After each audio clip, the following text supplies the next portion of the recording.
Okay, the destruction of the Regal is coming along swimmingly. As you can see, I cut the front fenders off, I cut the doors off, I cut part of the roof off to allow me better access to the interior. I've removed the gas tank and the catalytic converter because, well, catalytic converter is worth money, so they use that to finance a little bit more. Blades for the Sawzall.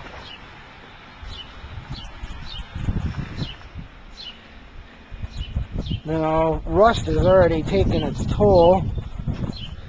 It seems that this body mount's already pretty much rotted through.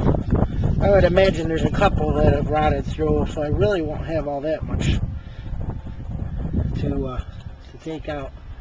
And the next thing that will have to happen will probably be hacking the rest of the body mounts off of here and separating the body. Now, before you go about doing that, you need to find out, or I'm sorry, not find out, but you need to separate the steering column. Well, there's a pinch bolt right there, and that'll separate that when I pull the body off. Cut the brake lines. Make sure that the transmission linkage right here, make sure that that's separated. Now, on these cars, there's 8 body mounts. There'll be the 2 in the front that held the radiator support in, which is no longer here, so you can't really see it. There's usually a body mount just in the front of the body, somewhere around here. And then there will be one in the back. And then there will be one at the extreme end. Now, like I said, this car is already pretty well along on rotting, so I might get away with not having to do terribly much to it. Except maybe sticking a forklift in it. Oh, side note, forklifts are wonderful things when it comes to brute force. And I think that's about it. Well, I'll get back to you as soon as I know a little bit more.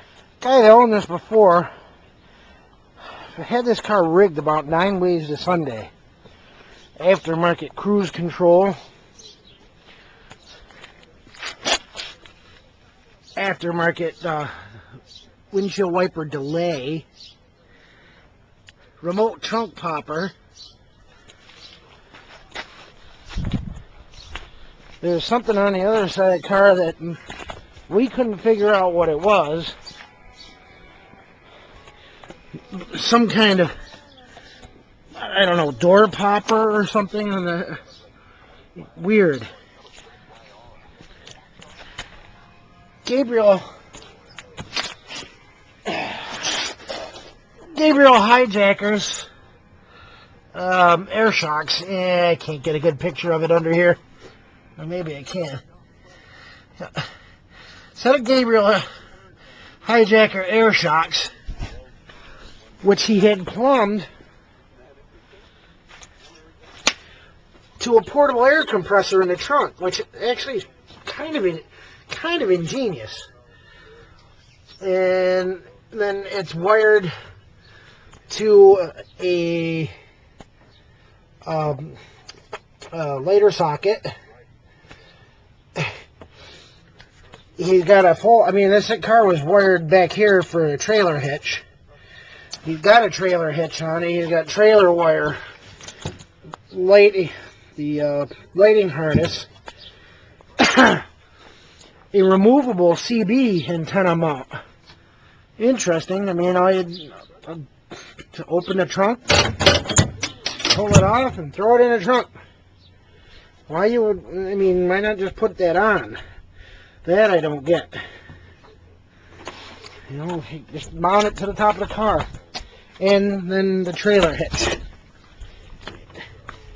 And then it looks like the rear frame started to rot on this, which is common. They usually rot behind the wheel wells because the water ticks up into the frame and collects at the bottom of the channel. And it looks like he used some kind of angle iron bolt reinforcement setup. The same on the other side. I've already removed it. You can see the bolt holes. And it's just really odd. I mean, I think the guy was doing a lot of towing. Yeah, why not just order the car? I mean, I don't know. I know the good thing is I can use the. I already tested the air shocks and they work, so that'll help me out a little bit to get the ride height situated on the AMX, and then I can go from there more permanent like. And there's a red light that says we are recording. Well, there's also a little red timer here. Yeah. This is my brother Andrew. Try to keep it PG. Yep. Yeah, like the swear, because I'd like kiddies could actually watch this with their parents if they actually get to see this on the internet. Yes, they want to see how a retard fixes a car? No, they want to see how a regular schmo can put a car together. That's what I said. And use tools that are way above his skill level. Hammers and pointy things and such. Yes. Maybe in the stuff like really destructive, like a plasma cutter. Ooh. Hey, that's his wife and kid. See? There's a kid. Wife's behind the wheel. See? Here's the kid. Throw something at it. Get out of here, kid. Go. Get. And hit the plus. And look. Zoom, zoom, Extreme zoom. Zoom, zoom. And right zoom. back. See, there's the kid getting in the car. Probably where it's the safest point of this whole area. Away. And then 18-volt DeWalt. Right here. This is what you need. This is the ultimate battery-powered tool. that would not come undone, so I hacked it. Unfortunately, it broke the rear part of the frame. Oops. Which I'm not terribly concerned with because I have to cut that all apart anyway and narrow it to put it under the AMX. Okay. Now, I haven't taken the seat belts out yet.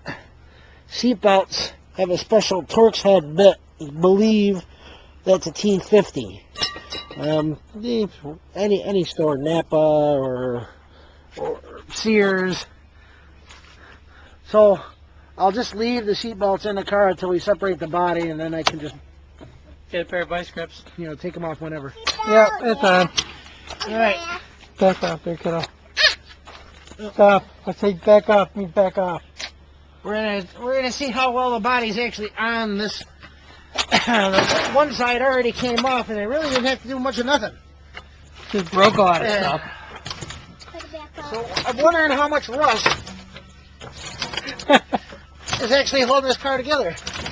Oh, see, of course, it figures this side is going to stay together. See? Because I want it to come off now. Ah. See? This side, Superman. I do believe the car is making you look like an idiot. I do believe it's not the car that's making me look like an idiot. I believe it's the person holding the camera. Okay, you can shut that off.